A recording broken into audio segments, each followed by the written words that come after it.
17h sur les antennes de la télé Futur Média. Mesdames, Messieurs, bonsoir. Fatima, bonsoir. Bonsoir, cher Tidiane. Bonsoir également à vous, chers téléspectateurs. C'est parti pour le sommaire de cette édition. La faucheuse s'est invitée sur la route à Nord-Foire cet après-midi. Un bus Tata a mortellement écrasé un garçon de 8 ans. L'enfant traversait la route au moment du passage du véhicule. Les pèlerins laissés en rade au hangar de l'aéroport Léopold Sédar Senghor annoncent une plainte contre le commissaire au pèlerinage. La situation n'évolue pas pour eux. Pire encore, ils n'ont pas d'interlocuteur. Vers une célébration certaine de la Tabaski dans la division au Sénégal, la coordination des musulmans de Dakar a opté pour le 24 septembre. La Commission nationale de concertation sur le croissant lunaire annonce le 25. Et puis football, les U23 du Sénégal en finale des Jeux africains de Brazzaville. Ils ont battu le pays organisateur 3-1 cet après-midi. Nous parlerons également des problèmes d'infrastructures sportives dans la banlieue avec l'hivernage. Voilà le sommaire de ce journal. Tout de suite, le développement.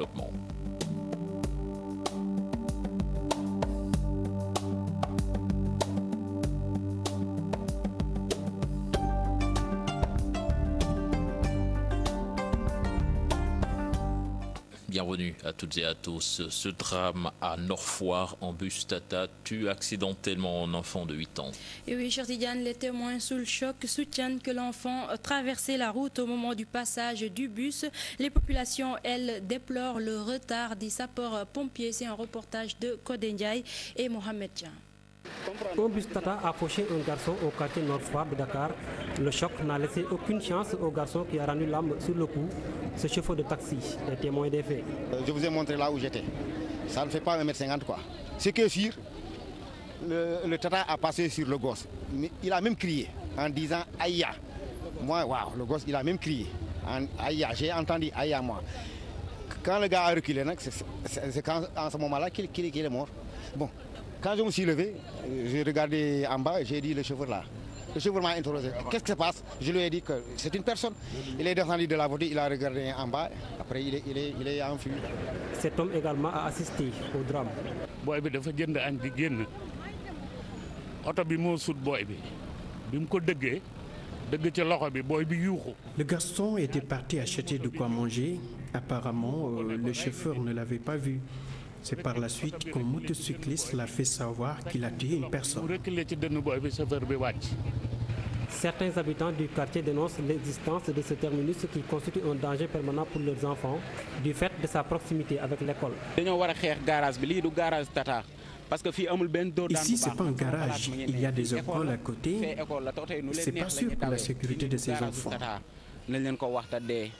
Pour l'heure, les parents de l'enfant restent inconnus. Son corps a été acheminé à l'hôpital. Kodendiaï, merci. La liste des Sénégalais tués à l'étranger s'allonge avec la mort de Lamine Senghor, mortellement poignardé hier à Paris. La victime originaire de Grand Yoff tenait une boutique dans la capitale française. L'identité du meurtrier reste méconnue. Les pèlerins laissés en rade au hangar de l'aéroport Léopold Sédar Senghor de Dakar menacent de porter plainte contre le commissaire au pèlerinage. Oui, Fatima, ces pèlerins qui devaient quitter le mercredi dernier sont toujours au hangar dans des conditions très difficiles. Là-dessus, nous écoutons leur porte-parole au micro de Kodendiaï et Mohamed Djan. Ils nous ont convoqués le mercredi, non le mardi, pour nous dire qu'il faut se présenter au hangar le mercredi à 9h du matin pour récupérer vos passeports parce que vous devrez prendre le vol le lendemain, jeudi à 4h du matin, par téléphone. On s'est présenté à 9h. On n'a vu personne jusqu'à 18h.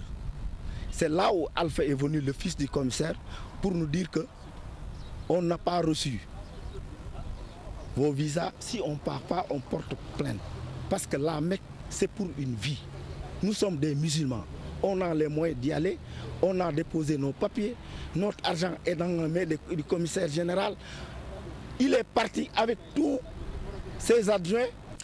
Procès Hissène Habré à la barre aujourd'hui. Mohamed Hassan Abakan, le président de la commission nationale mise en place après la chute de Habré pour faire la lumière sur les crimes et détournements des biens publics entre 1982 et 1990.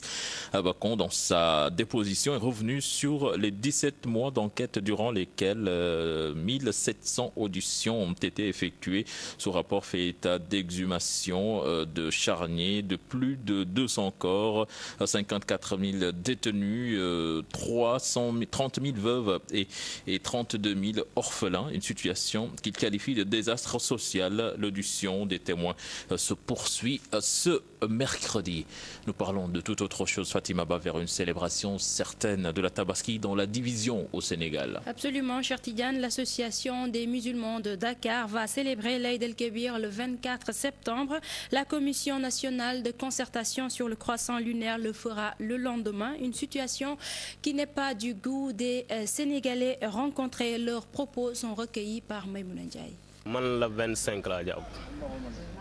Moi, je célèbre la Tabaski le 25 septembre. Je me conforme à la commission nationale. Elle est notre repère.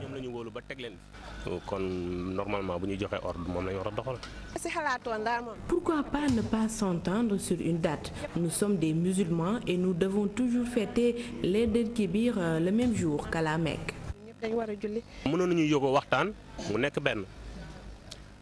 Ils doivent se réunir et se concerter avant la Tabaski. C'est mieux. Le Sénégal doit dépasser ces stades. On doit fêter la Tabaski dans l'unisson.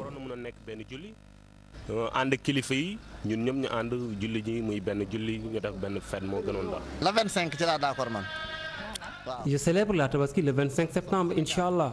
L'expérience m'a montré que c'est toujours le dernier jour fixé qui est la bonne date.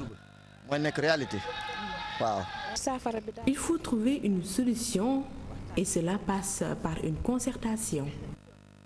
Vente de grillage et de fourneaux, une activité est prisée en cette période de Tabaski. C'est une opération que les vendeurs préparent durant des mois en investissement très rentable. Ils sont légion sur la VDN pour satisfaire la clientèle. Un reportage signé Aminata Mbaresso et Modou Diop. La VDN, transformée en une foire de vente de fourneaux et de fours pour la grillade, à l'approche de la Tabaski, ces vendeurs investissent dans ce milieu, histoire de se faire un peu de sous. C'est un business que je fais à l'approche de chaque fête de Tabaski. Nous investissons beaucoup d'argent pour acheter ces fours que nous revendons. Les sommes investies varient et peuvent aller jusqu'à 600 000 francs. Moi, je m'y prends très tôt. À 2 voire 3 mois avant la Tabaski, je commence à assembler toutes les matières dont j'ai besoin. Je viens juste sur la VDN pour exposer mes produits. Certains d'entre eux travaillent avec des industries de ferraille. Après la fabrication à Rebus, le produit est exposé sur la VDN. C'est une sorte d'opération Tabaski et pour chaque année, nous faisons des efforts pour apporter de nouveaux produits. Regardez, nous faisons les dernières retouches pour rendre les fours plus éclatants. Nous y dessinons même aussi des motifs, comme ça les clients seront vraiment surpris. Sur place, c'est juste la finition et là, chacun y va de son inspiration pour attirer la clientèle. Une variété de grilles à des prix différents. Nous avons de nouveaux arrivages. Regardez, il y a une diversité de grilles. C'est selon les besoins des clients.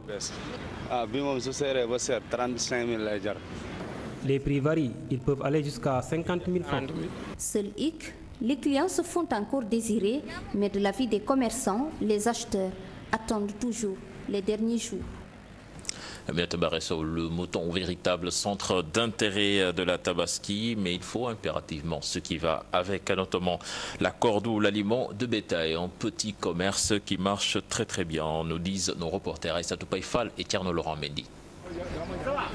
S'il y a un accessoire qui a la cote en cette période de Tabaski, c'est bien la corde. 100 francs la pièce. La famille Faye en fait un petit commerce qui rapporte beaucoup. Vous savez, depuis longtemps, notre famille élève des moutons. J'y ai pris goût et depuis lors, j'aide mon père dans cette tâche. J'ai arrêté mon travail pour continuer à s'activer dans l'élevage. J'achète des cordes pour mon petit frère, ainsi après la tabaski, comme c'est un étudiant, il pourra avoir un peu d'argent pour acheter ce dont il a besoin. Les cordes, il les vend à 100 francs ou même 200 parfois. Quelquefois, même les clients peuvent lui remettre jusqu'à 1000 francs pour les cordes. Du foin entassé un peu partout dans les quartiers de Dakar, le business de Serigne Fall marche tant bien que mal. Regardez, aucun client ne s'est pointé depuis ce matin. Je le jure devant Dieu, le sac de foin, je le vends à 5500 francs. Je vends aussi au détail. Les temps sont durs, il y a certains qui ne peuvent pas acheter le sac en entier, donc ils prennent un peu. Pour m'en procurer, je dû aller jusqu'à Tamba. Il est difficile d'en trouver car ce n'est pas la période. J'ai passé 15 jours en dehors de Dakar car beaucoup de vendeurs ont fini leur sac. Il nous vient du Mali, des cordes, il n'en vend pas et n'en offre pas non plus. Sénégalais et Gambiens et d'autres viennent acheter des moutons au Mali. Ceci explique la cherté du mouton. J'en élève comme j'en achète aussi. En ce qui concerne les cordes, c'est les clients qui l'achètent. Il y a des enfants qui ont l'habitude de venir ici pour vendre des cordes. Je ne donne jamais de cordes. Je ne vends que des moutons. La corde, l'accessoire à se procurer en cette période de tabaski pour les aliments de bétail, comme le foin, il y en a à gogo, même si les vendeurs se plaignent de la cherté de certains produits.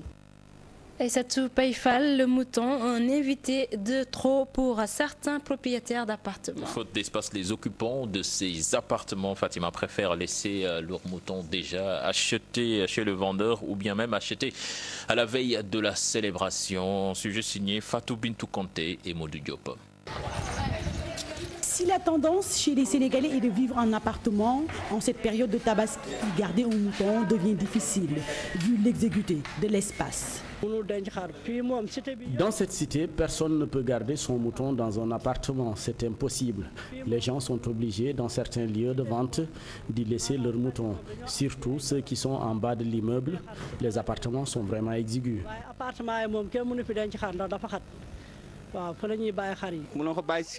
Si vous achetez un mouton, vous ne pouvez pas le laisser dans la cuisine, c'est impossible. Si ce sont les toilettes aussi, le matin, les gens l'utilisent. C'est vraiment difficile. Pour s'en sortir, certains propriétaires trouvent des astuces.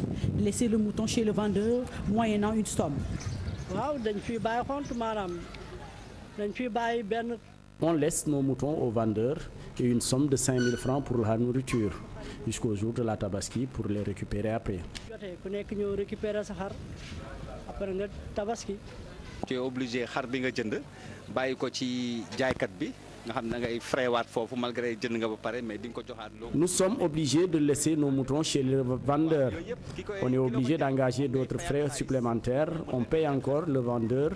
C'est difficile avec les escaliers. Tabaski jot daal ndax sa kër vraiment doo ko fa mën étage yi dafa métti surtout ñuy dëkk 4e doo mën a yenu xar bi chaque jour di ko yéege di ko wàcce waaw amul espace. D'autres préfèrent attendre la veille pour acheter un mouton faute d'espace. xam nga surtout comme ñun kay 4e lañ dëkk pour nga jël xar bi ci suuf yéegalaat ko ci kaw di ko wàccee yooyu dafay sinon sax da ngay yéex a jënd. J'habite au 4e étage. Faire monter un mouton, c'est vraiment compliqué.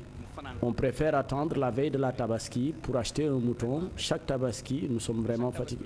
loolu tax ñun suba la tabaski li xar yi di ñëw la ñuy indi suñuy xar waaw la ñuy ñafee jënd sax waxuma sax indi mais jënd comme ça mu mën a ñëw parce que vraiment amul espace. Dans ces appartements, il est impossible d'y laisser un mouton. Encore une autre difficulté pour ces propriétaires vivant dans ce type de maison. Nous parlons de toute autre chose. Morcellement d'une partie du parking du stade Léopold Sédar Senghor. Les moniteurs d'auto-école qui occupent les lieux dans tous leurs états. Ils ont reçu une sommation et doivent quitter les lieux avant ce jeudi 17 septembre. Les moniteurs d'auto-école interpellent le chef de l'État. Ils étaient en sitting ce matin. Compte rendu Maïmouna Ndiaye, Thierno Laurent Mendy. Ces moniteurs d'auto-école n'ont que leurs yeux pour pleurer. Ils sont sommés de déguerpir avant le 17 septembre. Le site est remis à un promoteur immobilier privé. Leur a-t-on servi? On a été convoqué à la police et on nous a sommé de quitter les lieux le plus rapidement possible. Parce qu'apparemment, le gars a montré des papiers qui lui donnaient l'entière responsabilité de ce site. On veut nous déloger. Pourquoi? Pour nous amener où? On ne sait pas. Au profit de qui? Au profit d'un promoteur qui l'a morcelé apparemment à 54 parcelles d'après le plan qu'on nous a montré à la police. Et là, nous interpellons le chef de l'État pour vraiment corriger cette impair.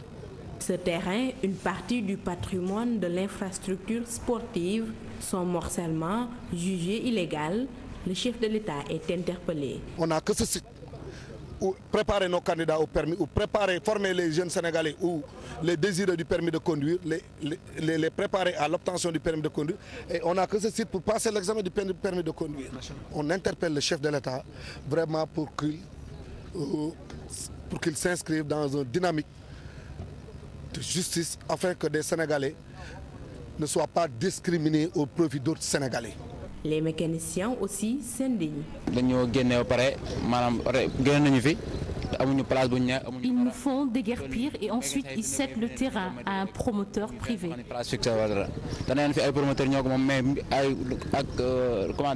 C'est du n'importe quoi.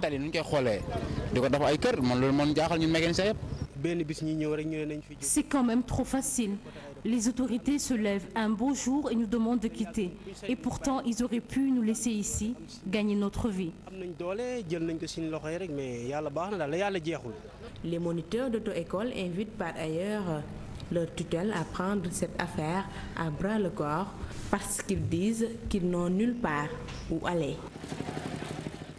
67 villages de la commune de Notto Diobass exigent l'électrification de leur contrée, une doléance exprimée devant le ministre de l'Énergie. Oui, le ministre de l'Énergie qui était en tournée dans la zone, Thierno Alassane Sall en a profité pour annoncer de l'électrification rurale de 218 villages dans les prochains jours et un programme dans l'ensemble des départements du Sénégal. C'est une correspondance signée à Charanta Diop et Seyla Tir. De l'électricité, encore de l'électricité dans les villages, c'est la principale doléance exprimée par les femmes de Notto Diobass à l'endroit du ministre de l'Énergie Thierno Alassane Sall en visite dans cette localité. Sur les 67 villages que compte la collectivité locale, seule une dizaine est électrifiée. Monsieur le ministre, nous souffrons énormément parce que nous n'avons pas d'électricité. Bon, vous savez, nous rentrons jusqu'à Babak, c'est à quelques kilomètres. Dans l'obscurité, il y a trop de vols de bétail dans ces villages. Le ministre de l'Énergie, Thierno Alassane Sall, annonce un programme qui sera bientôt mis en œuvre et dont plusieurs centaines de villages seront électrifiés. Pendant que certains villages font l'objet d'électrification par le PUDC, nous avons au même moment plus de 300 et quelques villages qui sont en cours d'électrification à travers un programme géré par le ministère de l'Énergie et du Développement des énergies renouvelables. Nous avons également un appel d'offres qui va être bientôt attribué de plus de 218 villages.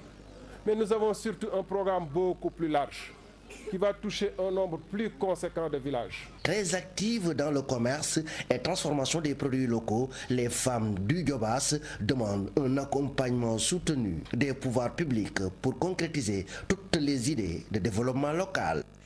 À Sédhiou, le service d'hygiène à pied d'œuvre pour une campagne de sensibilisation sur la salubrité. En effet, beaucoup de maisons regorgent de dépôts d'ordures, une situation qui facilite la propagation des moustiques et maladies diarrhéiques. C'est une correspondance signée Salah Samba et Bakary Conté. Les agents du service d'hygiène sont dans tous les quartiers de Sédhiou pour sensibiliser les populations. Effectivement, depuis le début de l'hivernage, on avait soumis aux maires des communes et communes rurales un programme d'activité pour des opérations pré-hivernales. On a commencé des activités de VAD, visite à domicile, de sensibilisation aussi sur les maladies telles que le paludisme, mais aussi habituellement les maladies diarrhéiques, mais aussi l'Ebola. Des dépôts d'ordures dans certaines maisons. Les agents du service d'hygiène demandent aux populations de changer de comportement. Aujourd'hui, on a pu constater que dans la maison que vous nous avez trouvée, il y a un dépôt d'ordures mélangères. Et ça, vraiment, c'est pas adéquat dans une maison. Il y a des dépôts d'ordures qui a été créés par la mairie.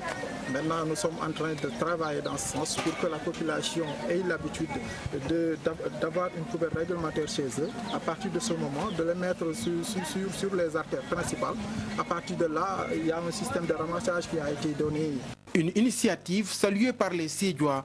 Ils demandent à la mairie de multiplier les efforts sur le ramassage des ordures. Pas de échelle, mais jusqu'à maintenant, le travail à la mairie, ça reste jusqu'à maintenant, parce que je n'ai pas dit qu'ils n'ont pas travaillé, mais là, ça reste un peu. Le service d'hygiène compte étendre son programme dans toutes les autres collectivités locales de la région de Sédhiou. Restons dans le sud du pays, à Ziguinchor. Après le sit-in des volontaires devant la préfecture Fatima, la mairie contre-attaque. Et oui, cher Tidiane, pour la municipalité, c'est l'État qui n'a pas respecté la convention signée avec plusieurs villes du pays. Une convention devant prendre en charge les volontaires. Taïbou Djedjou, adjoint au maire de Ziguinchor, chargé de l'emploi, est au micro de notre correspondant Boubacar Diassi. Les volontaires ont signé un contrat avec la mairie de Ziguinchor, lié, n'est-ce pas, à une convention signée entre la mairie de Ziguinchor et Ageroute. Donc cette convention stipule qu'on devait engager 120 volontaires pour aider la commune, n'est-ce pas, dans la gestion des ordures, des marchés et autres. Ageroute devait verser 70% des émoluments qu'on devait remettre aux volontaires et que 30% revenaient à la mairie. Chaque année, Ageroute devait verser 50 400 000. La mairie de Ziguinchor, 28 millions. Depuis la signature de cette convention, jusqu'au jour où je vous parle, l'Ageroute n'a jamais respecté ses engagements.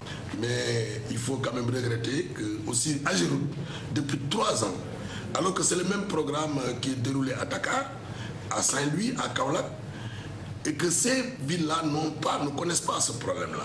Et que c'est seul Ziguinchor, en tout cas, qui vit cette situation. Les préoccupations des Sénégalais pas encore réglées par le chef de l'État, c'est du moins l'avis du vice-président du parti Réunion. Venu présider une réunion sur les opérations d'encadrement électoral à Louga, Déthié Fall déclare que les Sénégalais peuvent placer leurs espoirs sur Idrissa Seck, des propos recueillis par Thierno Fall. Et aujourd'hui, le président Macky Sall, et c'est malheureux de le constater, au moment où les Sénégalais sont coincés dans des eaux de pluie compte tenu des inondations connues d'une part et des eaux de mer compte tenu de la houle qui a frappé le littoral, amenant les Sénégalais à dormir à la belle étoile, de constater que le président Macky Sall était en vacances en train de jouer au niveau de la plage sous le soleil.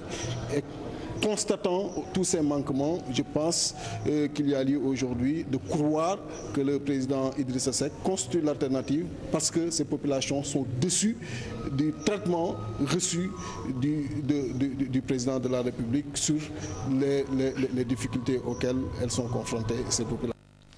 Et puis vers la mise en place de chambres d'agriculture au Sénégal, Fatima, le comité de pilotage a été installé ce matin. L'objectif est de mieux organiser le secteur et permettre aux acteurs du monde rural de s'approprier cet outil, un travail qui passe aussi par l'encadrement et la formation des producteurs. Compte rendu Fatou Kinedem Mohamed.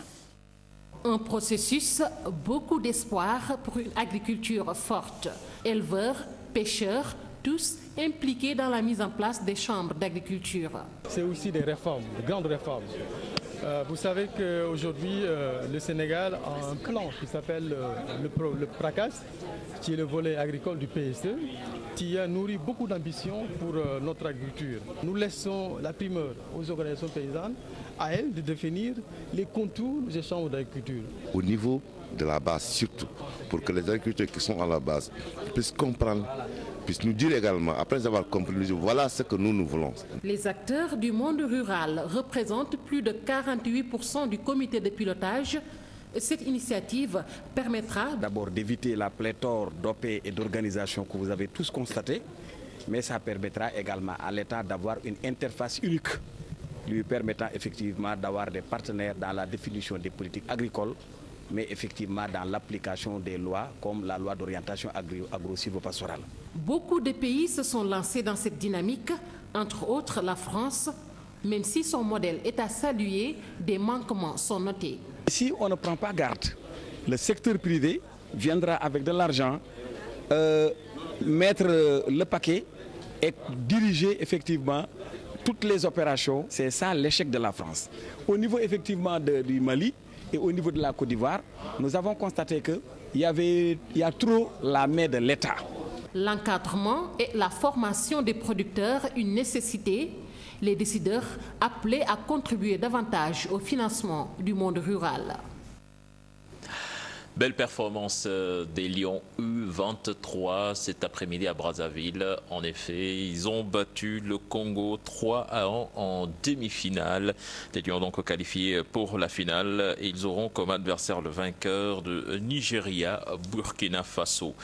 Nous restons toujours en sport avec les villes de Pikine et Guédiawaye dépourvues de stades fonctionnels pour pratiquer leur sport. Le stade Amadou Barry est actuellement impraticable depuis plus de 2 semaines à cause des fortes pluies qui se sont abattues.